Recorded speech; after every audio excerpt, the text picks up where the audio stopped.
But one of the things is, this is embedded in our REAL framework, REAL, is get agreement on the problem, discuss the problem, and get agreement on the problem before you talk about solutions. It seems obvious that we should do that, but it's it's common sense, but not conventionally practiced by any stretch of the imagination.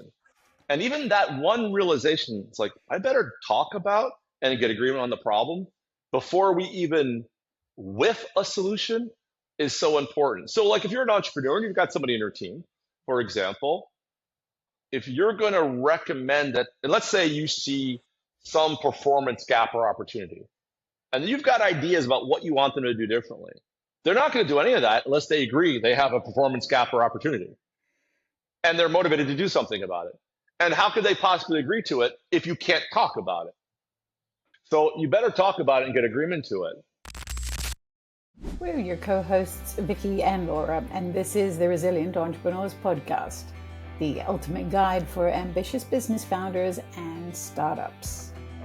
Hear from business heroes who've faced unexpected challenges as we unpack how they slayed their dragon and reignite your instinct to conquer your dragon. Todd, thank you for joining us. It's absolutely fabulous for you to be here in the studio with us at Resilient Entrepreneurs Podcast. We're excited to be talking with you today, and we would love to just jump right into the conversation with a question about your very first entrepreneurial adventure. I understand that it may have had something to do with martial arts. Tell us how that came about. My mentors tell me not to talk about this, but I will do it nevertheless. So, yeah, so thank you. So, first of all, thank you for having me, Vicky and Laura. I enjoyed this duet or this trio, maybe we can call it. Yeah, so let's see. I had the good fortune of doing my undergraduate at Cornell. And while I was there, I fell in love with two things, organizational behavior and Taekwondo. And I remember, as one does, you go around to interview with different companies. At the time, it was Anderson, not Accenture Consulting, like all the change management practices, because I was trained in my bachelor's of science in what essentially was organizational behavior. All the jobs seemed terribly boring. And one of my Taekwondo teachers, I was competing kind of nationally at the time, says, well, do you want to start a school with us in New York City? And I remember being in the limo coming back from, because they sent a limo for me from Accenture, coming back from the interview, wearing this horrible Brooks Brothers gray plaid and just feeling like it's just not me. And he says, do you want to start this school? I'm like, yes.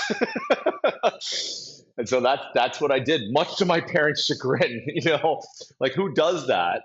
But I still think it was the right choice, because I got to build something that I was passionate about. And then in doing that, apply all these things I was learning about organizational behavior and organizational design and leadership and creating a culture there. So it became a place I experimented with. And, the school grew like tremendously. I think we had 150 students within the space of a little over a year. We only lost one person that time, which apparently Laura is a Shotokan aficionado in her past. Those of you who don't know that, if you're going to ask me, you guys are fair game too, and turnover is a big thing with martial arts schools. I mean, they turn over 30% students easily every single year. I remember we lost one. Her name was Eve. I still remember it because it broke my heart. And it was just a wonderful experience. And then when I decided to leave the school and to go on to do my master's, I decided to do it in organizational psychology because that was what I was finding most meaningful about creating this school. And I did it 20 blocks away at Columbia University, so I could still have a foot in the school. So that was my first experience of starting a business, running a business from start to finish. Finding the location, negotiating with the Park Avenue attorneys. Yeah, I was 21 at the time. Building the thing, teaching the classes, training the staff, doing the sales, cleaning the school, all of that. It was a very, very intense, but very also stressful, enjoyable, meaningful experience. I love it so much because you really told the story about how almost every entrepreneur, who's especially the solo entrepreneurs, start out, you have to do everything. You wear every hat. You just Yeah. said you were the janitor and the CEO, the HR person and the finance. Like you're doing it all. And that's Yeah, such the a books, typical. everything. Exactly, and you cared so much about the people. I find that part really interesting that that was the thing that was most important to you, and then you said you went on to study more in the psychology part. Tell me a bit about, like, that, because there's something there that's really interesting that you cared so much about the people, and I think there's a good lesson in there for other entrepreneurs. What's interesting about that? Is that not normal for I don't think it entrepreneurs? is. I think often people worry more about other parts, right? They get stuck in the day to Selling the day or the product, finances. customers, running the Exactly. operations. Yeah. But how important it was for you to create something that people wanted to be and wanted to stay in. Because you're right, turnover is normal and it's often like 30%, but you had it at what, probably 1%, maybe less than 1%. A little bit That's less, impressive. probably. Yeah. Yeah. First of all, I think it goes back to some of my kind of formative experiences as a kid and also during university. So, my mom was a teacher. My father was in the record business, but he just passed away this summer. But he was a coach of all these little league teams, so I had this experience of just being surrounded by coaches and teachers. And my uncle's partner was a leading kind of psychiatrist in New York City, and he was very very smart. He's from Israel. I spent a bunch of time with him and I loved him. And my father asked me once, as a growing up, what do you want to be when you grow up? And at some point, I was 12 or 13, and he asked me the same question. I said, I want to be a psychiatrist or a psychologist. He says, why do you want to do that? You'll have enough of your own problems. I'm like, thanks. So at least, but my father was also an entrepreneur. So it's like this harmony between entrepreneurship and psychology. And then when I was in college, I saw my friends pursuing careers that they didn't really want to do and the misery of it. And there just different things were happening around me. One professor who had combined almost the idea of developing yourself as a human being with entrepreneurship.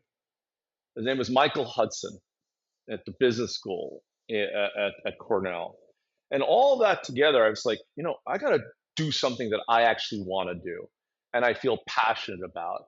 And then I had a couple of realizations where I was like, you know what? I seem to be pretty good at having deep conversations with people and inspiring them. I remember going down on spring break to I wasn't a super party guy, but I was going to party on this spring break, and it was during the senior year, and there was this guy on the plane, and he started talking to me about his whole journey as an alcoholic, and now he's AA. And I just started I don't know, talking to him about his life. And then we go to baggage, and he pulls out a poker chip, which is the irony of all ironies, is what he got for being 6 months on AA. And he gave it to me, and I held it for my wallet for, I don't know, many years until it just broke and crumbled to pieces. So I knew I wanted to do something around inspiring people to live better lives. So I was lucky, I think, in college to have a real sense of what I wanted to do with my life. Not exactly a strong feeling for what that would be. Not exactly that would be the ultimate. That's the goal. What path that would take, I didn't know. And so I think I came into, and that's why also I was interested in Taekwondo, because I didn't see it as just about kicking and punching. I mean, for me, it wasn't so much about self defense as it was a kind of spiritual journey and a journey of the development of our characters and of our persons. So kind of all that stuff came together. So in some ways, I think, Laura, the nature of it, what we were doing with people, kids and adults, it was very much about human beings. And so, thank God I had some training in organizational behavior and psychology, so I could apply that to that work. Hang on, hold that thought. I apologize for the interruption. I just wanted to take 15 seconds of your time to thank you for being a part of this growing community of resilient entrepreneurs. If you could do us just one massive favor and subscribe, you'll be notified of the next great episode of this podcast. And speaking of great episodes, let's get right back to it. Yeah, thank you, Todd. And I think a lot of what you've just shared with us has carried through, and you'll tell us whether it has or not, carried through to what you do now in really helping senior leaders to be incredible leaders, to really understand leadership and to what's the difference that makes the difference in leadership.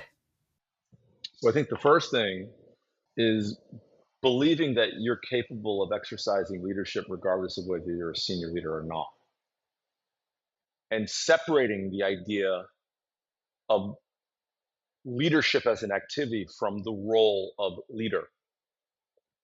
So I spend a lot of time in some of these bigger companies, right? And one of the things my colleagues and I, so we have like a 13-person global faculty, over half of whom are not in the United States, they're in the UK and Europe. We think about leadership as the activity of mobilizing people to confront and deal with reality, and then to take action that make things better. I love that. Could you say that again? It's actually, if I were to quote my friend from Brisbane, Dean Williams, who wrote an amazing book called Leadership in a Fractured World, with his buddy, the forward by his buddy, the Dalai Lama. And I used to teach with him at the Kennedy School of Government at Harvard. He lives in Singapore now. He's an amazing man, human being, leadership expert, advisor to world leaders and leaders in companies alike. He used to call leadership as mobilizing people to confront and deal with problematic realities in order to improve the human condition. So the idea is, all of us at work, outside of work, we all see, I'm trying to think if this is true to my own experience, there are, maybe not every day, but every week, problems and opportunities that maybe are bothering us for whatever reason, in our family, in our relationships, in the communities where we live, in the schools where our kids study, and at work. Well, you don't have to be a leader, an elected official, or somebody who's been hired as upper level management to be able to do something about those things. I think these problems and opportunities to make life better are everyone's right and responsibility, and that leadership can and should be exercised within and beyond one's authority. And so this is a roundabout way of answering your question, Vicki. I think one of the things that makes a difference is when people think of leadership that way, because otherwise, most of our notions are very disempowering. It's somebody else's responsibility, or there's nothing I can do. Great. Go ahead. No, keep going. This is my favorite subject. I love it. Personal responsibility, being in the driver's seat of your life, seeing a problem and filling the gap. This is what entrepreneurs thrive on. Entrepreneurs create businesses to solve problems, to close gaps. And you're exactly talking about that, taking responsibility to do that, not just in business, but in life. And I love this conversation. Well, and probably, I don't know how kind of the age range of some of the entrepreneurs who listen to your podcasts and that you're trying to help. So I want to say two things on that. So there are people who've probably had real jobs for years and years, and then they decide to kind of, I don't know, put their own flag in the ground and say, I'm going to do this. That is an act of taking ownership of one's life. And then, the young person like me who did it, in some ways, looking back, it's very strange that I did it, that I decided to not get a job, so to speak. Maybe I was just too much of a misfit, so I had no choice. But But I will say one of the things that I think I've talked, I mean, on some entrepreneurs that I know, one of the things they get frustrated with is like they feel so much ownership for that business and that organization because it is them. And it's so aligned with oftentimes something they're passionate about. And certainly it's about making money, but it isn't only about making money. And maybe it doesn't even start with making money for a lot of people. So whatever, they're moved for some reason. But one of the things that I think I'm often frustrated with is why are the other people in my organization, why don't they feel the same bloody ownership? Mm. Because I see Exactly. something and it bothers the heck out of me. And my people will see the same thing and they seem pretty cool with it. And I don't know. I don't know to what extent that you feel that's No, true I for. think you make so much sense, and as a parent, I can relate it just to being a parent, because you'll see the underpants on the floor and go, "Why haven't my children picked that up? That's disgusting. What if somebody Right, comes over?" Right? right. Lack of But ownership mentality. exactly, exactly, and what is that? Is it a leader's job to help the whole organization feel like they have some ownership? How does one do that? Because I think that can start even if it's just you and a virtual assistant, which is how a lot of businesses start, right? Just you and somebody helping you. And then you build a team and then eventually you have a board and all these good things. But the leadership has to start from day one. So, how does one help build a team as a leader and build themselves in that leadership role? I think is actually the more important part. Conversations and consequences. And I mean positive consequences. So, on conversation, you want people to take ownership for this thing that you're creating, right? Or this thing that you've created. Well, it better be linked to some higher purpose, some kind of important thing that you're trying to do in the world. Because why would I want to take ownership over something that isn't important? But maybe I don't see the linkage, right? So much because it's my passion. I started the business. It's so obvious to me, but now I have to enroll other people in it. So I think you're trying to. Maybe no one's ever is going to feel as strongly as you. You may find some people who do and feel even more obsessive than you are, which is great. Um, but most people, they're not going to feel the same passions. So I think you need to call them to this journey, to go on this journey with you. And there needs to be, you know, it needs to be on behalf of something that is meaningful to people, I think. And that's where the conversation comes in. Explaining why you did this, what the difference you hope to make in the world, why you think this is darn important, how important their role is in all of that, so they can connect themselves to something greater. I think that's the conversational piece. And probably in the conversational piece, it's not just you blah blah blah. It's like explaining it, but got to hear what do they think about that? What do they think about the importance of what we're trying to do together? How do they see them? I've explained how I see you fitting into it. How do you see yourself fitting into it? Right? Because this is how they start to co-own this thing with you. I think that's one. But then also, I think consequences. I mean, my father used to say, "Money talks, bullshit walks." That's an old, 1950s, 1960s kind of saying, I guess. Um, and so I think it's important that, if people are doing things which serve the mission of your organization, then they should get paid for it. There should be some upside to them, whatever is a meaningful upside to them. So I want doing the right thing to be rewarding for people. So that's what I meant by consequences. Yeah. Yeah, it sounds like a really strong formula for success. Conversations and consequences, and when you shape it the way you have, it just makes sense on so many levels for helping to get teams rallied up around a cause. And I think cause is a very important part of what you've just described. Yeah, because you have to have the conversation that calls them to the cause, and there have to be positive consequences for contributing to it. We should start a podcast. Oh wait, you already have one. Sitting where I sit, I'm also a coach, and I can't help but want to put in a 2 cents here where a leader who has a strong vision and a strong calling, another C for you, Todd, they may be blind to the nature that everybody has their own cause and their own calling, and they may want to be part of yours, but it doesn't mean they're going to eat, sleep, and breathe it.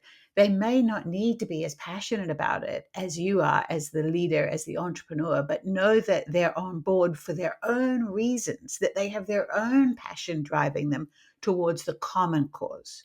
I think we can't expect that everybody's going to be, the same kind of chocolates in the box. We've got to understand that we're all different. We're all called to passion for our own reasons and our own past experiences.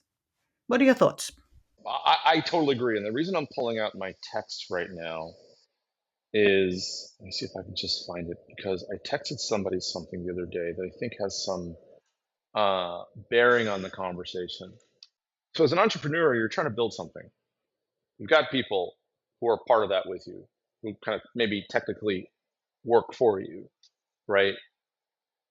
Now, if you're going to do anything significant in the world, it's going to be bloody hard work, which is why I think, Vicky, and you're going to be asking a lot of people, and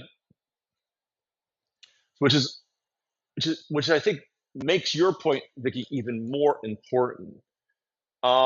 Because you know, as one does, I shared this Nietzsche quote with the head of strategy of a global 2000 company yesterday, which is, "He who has a why to live can bear almost any how."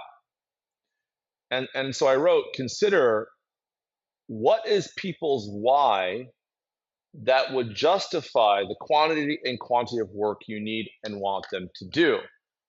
And so I think the same thing is true. It's like, okay, here's my why, but what's yours? And I think that's an important question, Vicky, so people can personally connect them to this thing we're trying to do together. And this is, I think, a mistake that entrepreneurs can make. It becomes too much of one-way inspiration, as opposed to helping people find their reason for inspiration. And that exists inside of them, which I think is implicit in what you've said, Vicky. It's so interesting because, Vicky and I are our partnership, and we celebrating 5 years in business together this month, which is very exciting. And, so much of the why has shaped our business. And we both have our own whys. We have different things that we work for, that we are passionate about. I'm passionate about teaching and the education space for entrepreneurs. Vicky's passionate about the coaching and that, which complements each other so well. And we're able to build the resilient entrepreneurs out of that. So it is amazing when you can connect with the right people to build with. It's not easy. I mean, it took me 40 years to find Vicky. It didn't happen overnight. But, in business, to find the right people to surround yourself with is so key.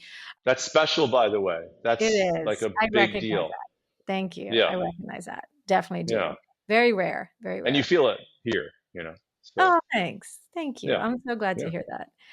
What's your take on, can anybody be a leader, or is this something that people are born with? Well, you know what I'm going to say, because, you know, if people were just born with it, I'd have no business.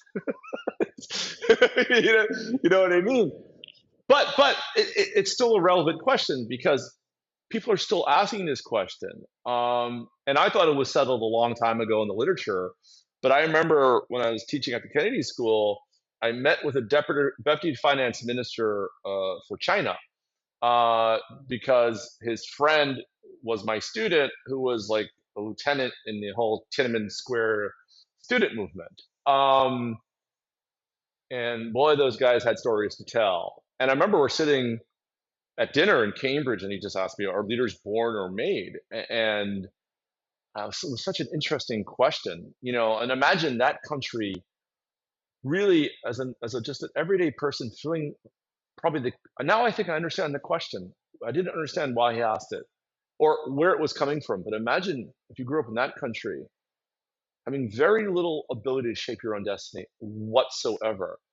Everything feels destined or fated, or bigger than you? Probably. So, so first of all, again, it comes back to like what's leadership, right? So with the ability to, if you equate it with the ability to amass power, I suspect people are naturally better at that than others. And I forget the guy's name who wrote the X number of rules of power. Even apparently some of those things are learnable too.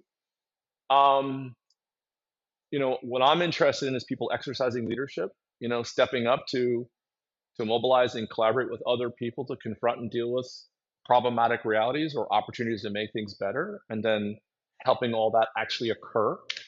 Um, and that requires influence. And I think some people probably are, I think people are born with some natural gifts around that. I mean, for example, some people are just more naturally charismatic. We don't know why, but you just feel drawn to listen to them. I think that's something you're born with, but the ability, but the raw ability, I do think is learnable, like for sure, and by I think nearly anyone. So, like for example, so a lot of what I'm talking about requires people to kind of speak up, right? So you'd imagine introverts would be the worst at this, right? The people are measured as more extroverts. They're going to be better at it. Not necessarily. I agree with you. Mm-mm. Yeah. Yeah. Why do you agree? Because I myself am an introvert, and no matter what I've ever joined, I've ended up running it, not intentionally, but they're just like, yeah, you're going to be president. Okay, president of my sorority. I was president of this, president. If I join a board, I end up running. I'm like, I don't ask for it, and I claim to be an introvert. Sometimes I'm a little on the balance point between the two. But I've also known a lot of introverts, and actually the best boss I ever had was absolutely, you would class him as an introvert. But he was so incredibly good at the communication and getting everybody on that same why and to follow the cause. And we were so on board with whatever he said. We have to do this. Okay, we're all in this boat together. And that was the best experience I had in my career, was working with him. And I Yeah. found, yeah, how about you, Vicky? I'd love Any to echo that. I'd love to echo that. My experience as an executive leader, feedback tells me that I'm a kick-ass manager, and I'm an introvert. And the reason I believe that I'm an effective manager is because my role, in my opinion, was always to remove the obstacles for my team so that they can do the best job they want to do, and to build relationships and connections and create opportunities for them to shine. That was my mission as a manager. So whether I'm an introvert or extrovert doesn't come into it because I'm not in the way of it.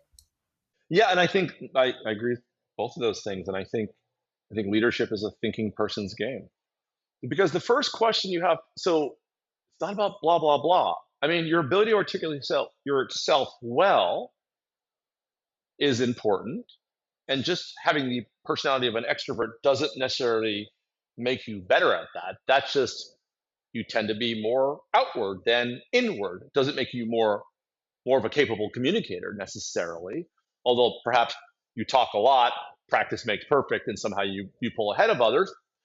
But the first question is, and it's a kind of introverted question, like what are the real problems or opportunities that I think we need to address, or I need to address, or these other people need to address? That's where the act of leadership starts, with it's a thinking skill. And then you have to be very thoughtful and, okay, well, how do I frame this so that people want to kind of lean into this issue, this opportunity, versus kind of push me away? And you can imagine being an expert could backfire on you. So, by the way, I'm not saying being an expert is a bad thing either. I'm just saying it's not always what people would think. Introversion encourages introspection, and that's where good leadership starts. And thoughtfulness. That's right. That's right. Maybe, the L in leadership stands for listening. That's just too corny to say out loud, and I just said it out loud. Oh, boom, That's horrible. boom. Can we edit this part of the? Yeah, we'll leave it snap that in. part out. But also, we've It's gonna also be a studied reel. this. But we've also studied this, yeah. But we've also studied this too. I mean, so the logic that the three of us are talking about makes sense. Is leadership something that's developable, or are you born with it? Fine. I think we've made a good case for it being developable. But also, we've got the data on it. We've looked at we've developed tens of thousands of leaders globally. At all levels, from all walks of life, and every one of them is capable of doing a lot better. And we've seen improvement. So there's also that. And I'm sure you've seen that in your coaching practices.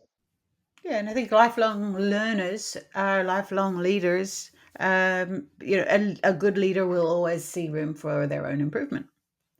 But we're not here to talk to you about our opinion of leadership because you're the expert in this field and you're writing a book.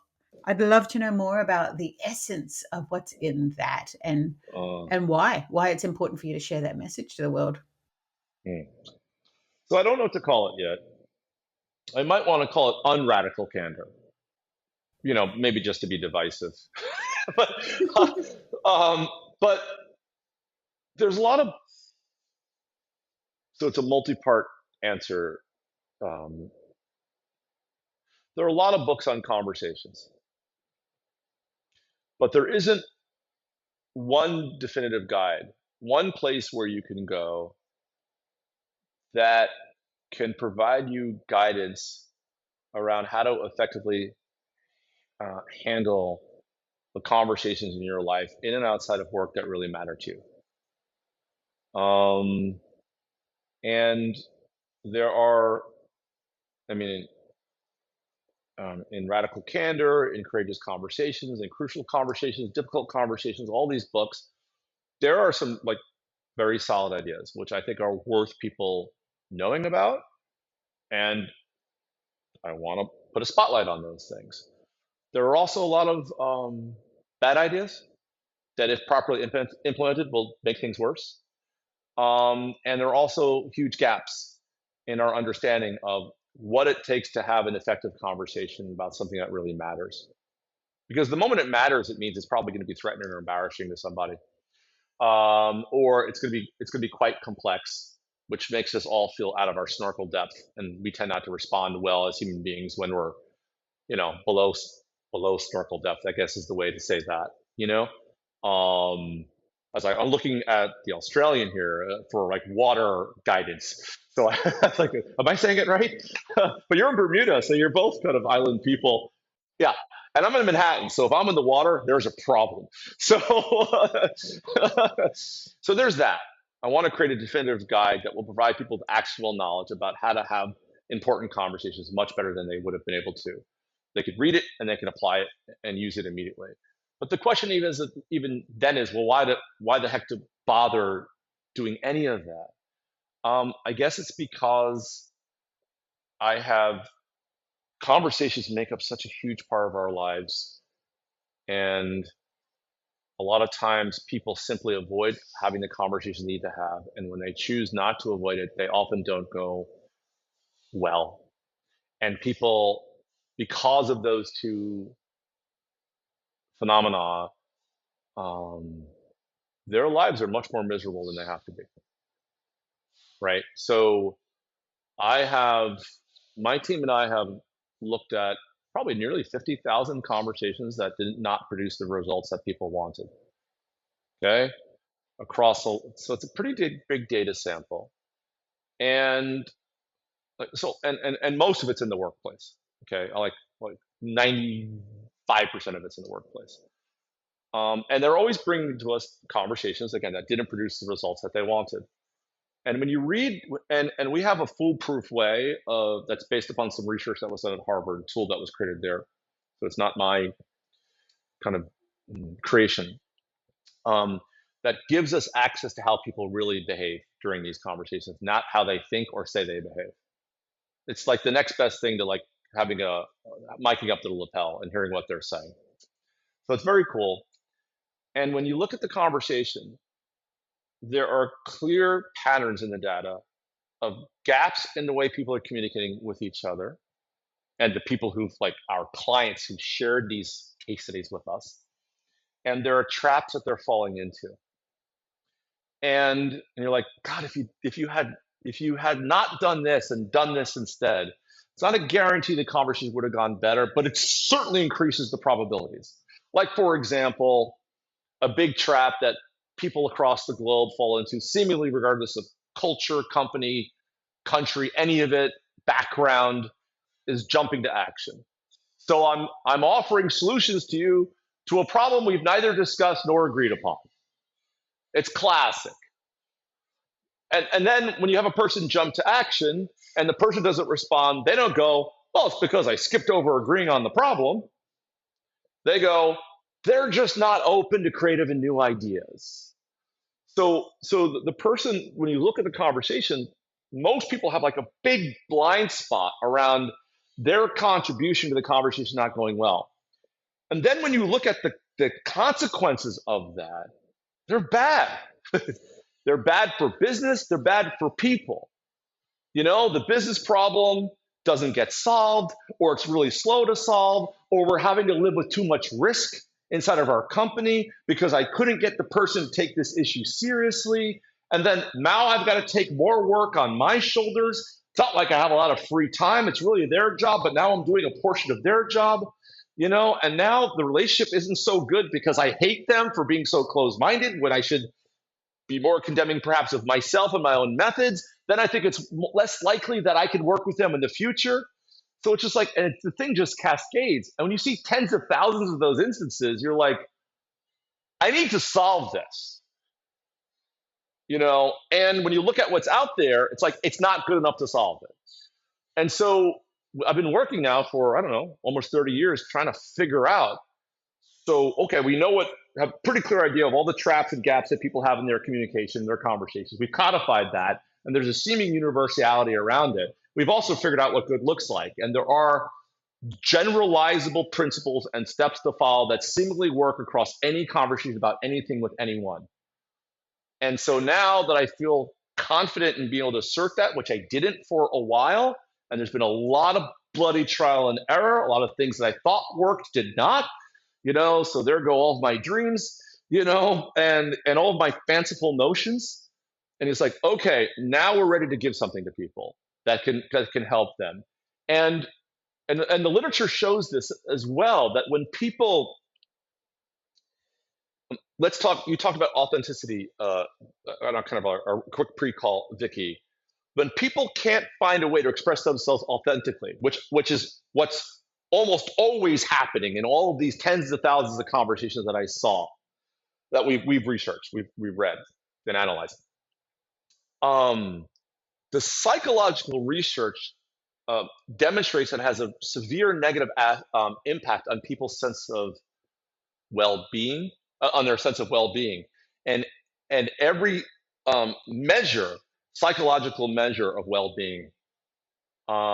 So your sense of your ability to impact the world, your sense of being a genuine person, your mood, your self-esteem, your sense of autonomy are all adversely impacted by your inability to be authentic. I want to turn authenticity into not just something that requires courage, but it's a learned competence. And if we could teach people how to be their real selves so they could be who they are in ways that people will receive versus reject, then we've done something very powerful and useful for people. So that is some of the stuff that's motivating the book. I love it. Well, you have to tell us, what is one of those principles? I mean, some of these things. I remember when I was younger. Probably, I think it's still true. My friends used to call me master of the obvious. And I think sometimes when you have an insight, it ends up seeming kind of intuitively obvious. But one of the things is, and this is embedded in our REAL framework, REAL, is get agreement on the problem, discuss the problem, and get agreement on the problem before you talk about solutions. It seems obvious that we should do that. But it's common sense, but not conventionally practiced by any stretch of the imagination. And even that one realization, it's like, I better talk about and get agreement on the problem before we even whiff a solution is so important. So, like, if you're an entrepreneur and you've got somebody in your team, for example, um, if you're going to recommend that, and let's say you see some performance gap or opportunity, and you've got ideas about what you want them to do differently, they're not going to do any of that unless they agree they have a performance gap or opportunity and they're motivated to do something about it. And how could they possibly agree to it if you can't talk about it? Right? So you better talk about it and get agreement to it. And that's one big principle. The other one is be as open to having your mind changed as you are to be as committed to having your mind changed as you are to changing other people's minds. That's a good one. Yeah. Thank you. Thank you. Thank you. Because Why? my understanding of good communications has always been that if you communicate something to somebody or you think you have, and it didn't land with them the way you intended, and the message you're trying to impart doesn't transfer to them, then you haven't communicated. And I would go so far as to saying you haven't said anything. Because what is the point of communicating a message if the message doesn't land the way you intended? And we have to understand that everybody has their own perception, their own map of the world. And so it will land with them differently to how you intend. And your job as the communicator is to ensure that they have a clear understanding of what you're trying to communicate.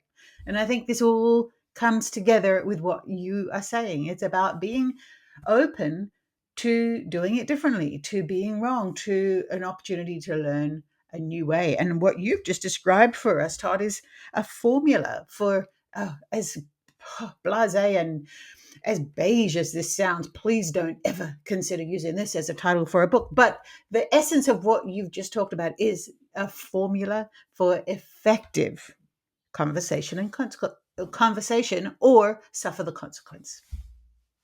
It's about effective. Follow the formula or fear the consequences. Yeah, that's very cool. Because, like, even in the performance conversation that I was just kind of sort of describing, the problem, the reason these conversations are so hard is because managers see the conversation as I have to convince them of this thing, right? Which means a priori, I'm right, they don't see it, and my job is to get them to see what they can't see. Now, not that there isn't any of that in these conversations, but if you approach it as we're going to have a conversation, I have what I think is true. I'm going to share it with you. Maybe hopefully I'm wrong. Or but these are the way we need to approach conversations is not something to win, but as collaborative searches for the truth together in order to make things better. That's the thing. And the person who taught me this is a guy named Ed Jenkins, British guy, works for I think big pharmaceutical company now in the UK, and he went through some. He doesn't mind me mentioning his name because I want to give him credit for that statement, Laura, that I just said, because we did this program for him and his managers and all the salespeople, and it went very well. And I'm always curious, like, why did it work? I have my own ideas, but who knows? So I like to interview people. We like to follow up with people and all that. And I asked him. He said, "Well, the essence of he goes, I always used to see these conversations as something I had to win, and now I realize, no, they're a collaborative search for the truth." And was like, he goes, when I think about it that way, even just thinking about it that way, it just goes so much better. And so that has stuck with me ever since he said it 2 years ago. Wow, that's a good one. I think people in relationships need to hear that as well. Just approach every discussion, argument that way. Could change massive, massive, rather than just looking for who's right and who's wrong and who's to blame versus, yeah, let's discuss what is the It's truth. hard, I mean, I Yeah. have, just luckily met the love of my life 8 years ago, Olga. Olga is also this amazing, I guess, comedic actress who is a writer, director, and producer. She's created a reality show, a reality sitcom called Olga Knows Best, question mark. And because it involves her, I'm in it, you know, because I'm kind and kind of whipped. And so, why am I telling you that? Because when things are really tense, it's hard not to get into this blame thing. You know, and get a little argument to demonstrate who was right and all that kind of nonsense. But I will say what she's taught me, I think probably unintentionally, is the importance of pushing past your initial rejection of what somebody else says. Because like she's a very creative person, and she'll say something, and my first reaction is like, where the heck is that coming from? You know, because she smells something, and she says something, and it doesn't conform to the dictates of reason and logic and data that I am used to in business, right? And but then when I just say, I try to like hold that mini monster at bay. I say, okay, why do you say that? And then I start to listen more, and ask a few more questions. 9 times out of 10, it might be 10 out of 10, but at least 9 times out of 10, maybe it wasn't exactly what she was saying initially, but there was something there that I was not seeing at all. At all. I was like, wow. And that just gives you some freaking humility to realize your initial reaction is wrong so often.